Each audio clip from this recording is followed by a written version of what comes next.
Good morning. Good morning. It looks like I'm live, but I can't tell that I'm live. Sorry about that. You got to stare at me for a few seconds. Hi, it's Tom Grody. It is a little bit after 7:07. It's time for 7 Minutes of Sunshine. Welcome. Really glad to see you today. The very first day of February, which is, can you believe it? January is already over. We're 1/12 of the way through the year. Can't believe it. 1/12 of the way through already. So here we go. We're into February. And we're going to have, it's like one of the darkest months of the year, but we are going to have a lot of sunshine this month. I promise you. Lots of good interviews, lots of sunshine, starting with today. I've got a little tidbit I want to show you. I usually do this after the practice. I'm going to do it before so we can think about it during the practice. But I'm going to go ahead and show you. And go ahead and take this in. Walking your why is the ability to infuse your everyday choices with your values so that you more and more consistently make moves that are towards the things that are important to you and that are ultimately connected with how you want to live your life. One of the things that I describe in emotional agility is that often when people are faced with difficult situations that make them feel very uncomfortable, that they will often say to themselves, I just need to get rid of the fear. I need to do away with my fear. Courage is not the absence of fear. Courage is fear walking. It is the ability to feel the fear and still make choices that are connected with what it is that you truly value. It might be that you feel really fearful about a career change, or it might be that you feel really fearful about a difficult conversation that you know you need to have. But if that conversation or if that career change is connected with something that is deeply in your heart, walking your why is making a choice to move towards that thing, even in the context of discomfort. In order to harness the power of walking your why, first think about what are some of your values? What are some parts of you that are deep in you, part of your heartbeat? And then second, think about ways that you can bring that value. It might be of care, it might be of curiosity, it might be of learning, or it could be anything else, more consistently to your everyday interactions and actions in your life.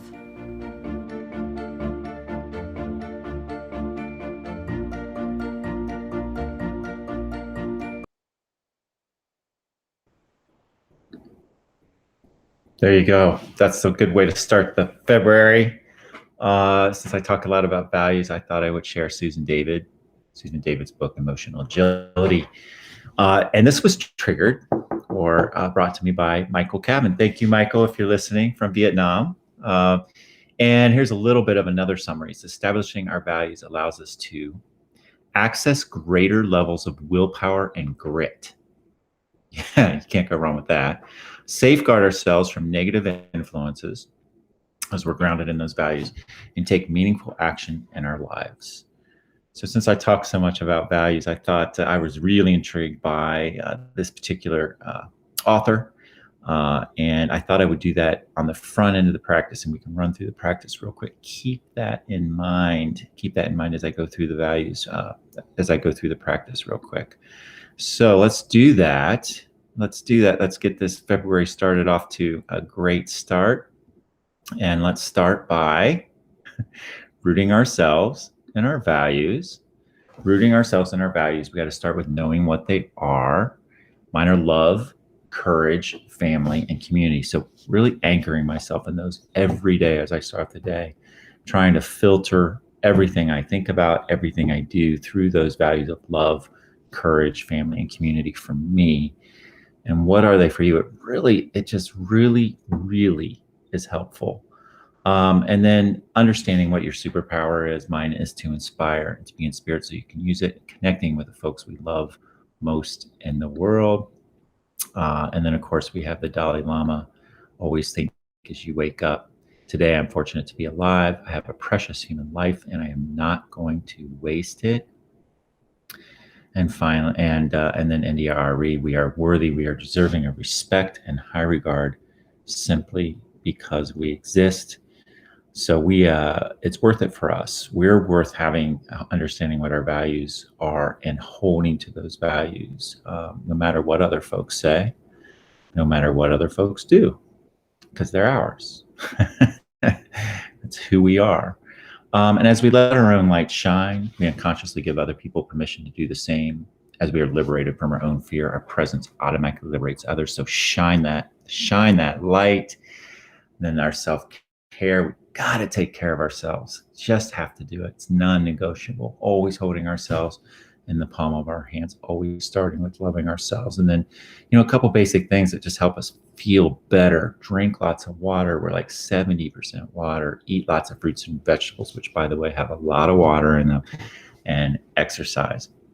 And then this wonderful vision that we will not go back to normal.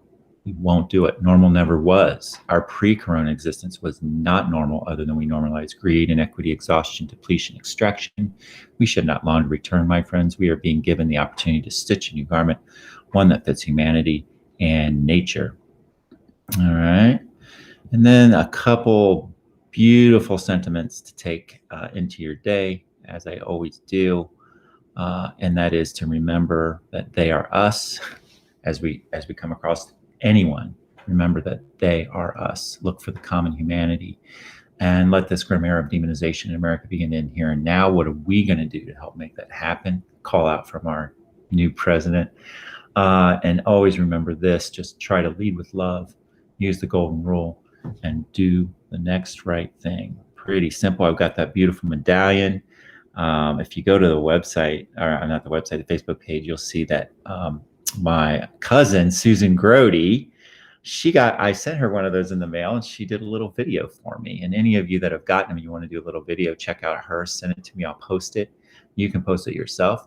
But I would love, love, love to have it from anyone, because you're adding to the conversation, and that is a good thing. And then I've added Amanda Gorman to the practice, for there is always light if only we are brave enough to see it. If only we are brave enough to be it. You're damn right, Amanda. And that, my friends, is the first day of February. Lots of light today, lots of sunshine. Take it into the day. Remember what I said at the beginning. Remember those values. Take the time to do that exercise if you haven't done it already. I keep pounding on it, don't I? But it really works. That's it. I hope you have a great day. And remember, even when it's really damn cloudy out, the sun is always shining. And I've got a guest tomorrow.